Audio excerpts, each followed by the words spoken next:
जी, हम एग्जीक्यूशन में हैं और हम एग्जीक्यूशन को फाइनलाइज करने की कोशिश कर रहे हैं for the satisfaction of the degree. और इस एग्जीक्यूशन में हम सेल का चैप्टर जो है वो क्लोज कर चुके हैं और अब हम सेल को फर्दर एक्सटेंड करते हैं कि जब कोई कोड एग्जीक्यूटिंग कोड किसी सेल को कंप्लीट करने की तरफ चलती है और उस कंप्लीशन के लिए जब वो उस प्रॉपर्टी को अटैच करती है, ये इस चैप्टर की खासियत है कि कोई भी प्रॉपर्टी जो कोड सेल करना चाहती है for the satisfaction of the degree in execution, तो उस प्रॉपर्टी को चाहे वो मूवेबल हो या इमूवेबल हो,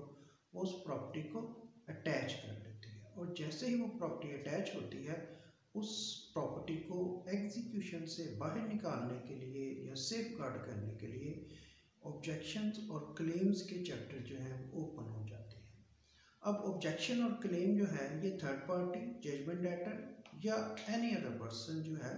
इंटरेस्टेड, जिसकी प्रॉपर्टी इन्वॉल्व है, वो अपनी प्रॉपर्टी को सेफ गार्ड करने के लिए वो ये ऑब्जेक्शन और क्लेम जो हैं ये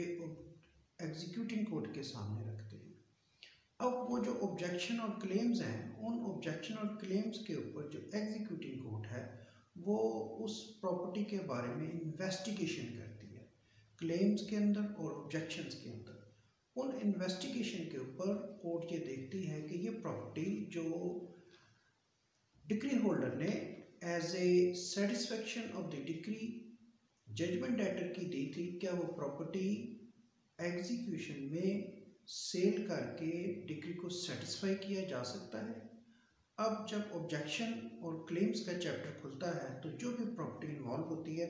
उसके अंदर कोर्ट ये देखती है कि वो उस प्रॉपर्टी के ऊपर कोई इनकम्बरेंस तो नहीं है, ऐसी इनकम्बरेंस जिसका हल जो है वो अल्टीमेटली अगर कोर्ट उसे सॉल्व करने लगे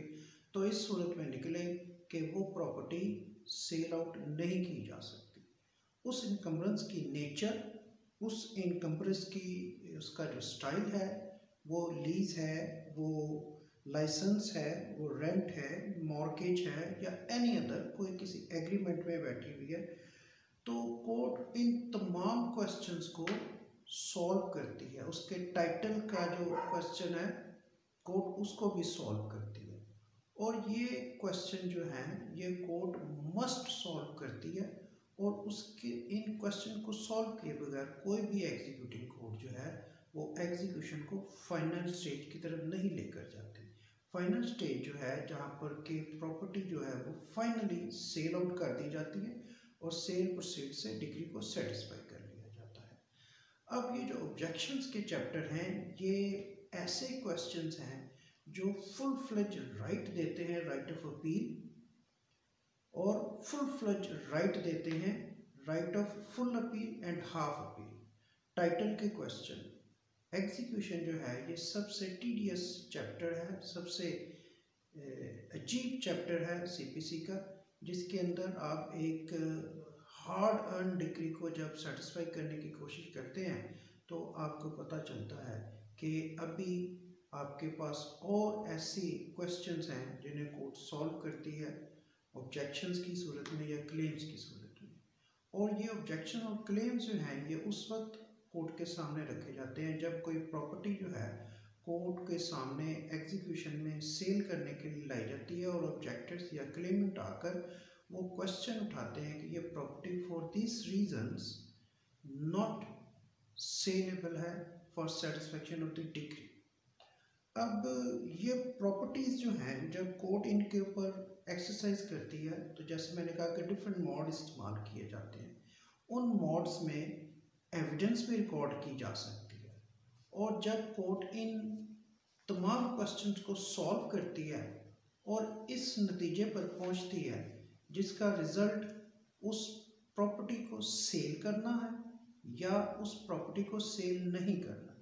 अगर कोर्ट उन तमाम ऑब्जेक्शंस को नलीफाई कर देती है, रिजेक्ट कर देती है या क्लेम को रिजेक्ट कर देती है और अपने सेल को प्रोसीड करती है फर्दर, तो डिग्री सेटिस्फाई हो जाती है और वो प्रॉपर्टी जो है वो रिलीज नहीं होती अटैचमेंट से अनटिल अनलेस कि वो प्रॉपर्टी वेस्ट कर जाती है परचेजर की फेवर में। और अगर कोर्ट कंसिडर करती है उन क्वेश्चंस को और समझती है कि ये क्वेश्चंस जो हैं जो टाइटल के या और किसी सूरत के ऑब्जेक्शंस या क्लेम्स जो हैं वो इस काबिल हैं कि उनको एक्सेप्ट करते हुए उस अटैचमेंट को रिलीज़ कर दिया जाए, उस अटैचमेंट को ख़त्म कर दिया जाए और वो प्रॉपर्टी रिलीज़ हो जाती है, तो वो प्रॉपर्टी एग्जीक्यूशन से बाहर हो जाती है। और जैसे ही वो प्रॉपर्टी एग्जीक्यूशन से बाहर होती है तो ये डिक्री होल्डर की जिम्मेदारी बन जाती है, उसकी ऑब्लिगेशन बन जाती है, उसकी लीगल ड्यूटी बन जाती है कि वो फिर जजमेंट डेटर की ऐसी प्रॉपर्टीज़ ढूंढ के लाए जिनकी वजह से ये एग्जीक्यूटिंग कोर्ट उस डिक्री को सेटिस्फाई कर सके और उसका फ्रूट जजमेंट डेटर को से लेकर और डिक्री होल्डर को दे सके। तो अगर ऐसी कोई प्रॉपर्टी डिक्री होल्डर के नॉलेज में नहीं होती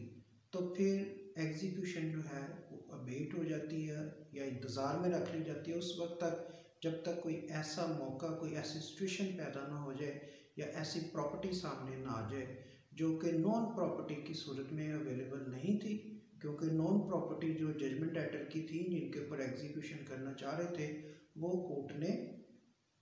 एग्जीक्यूशन से बाहर कर दी।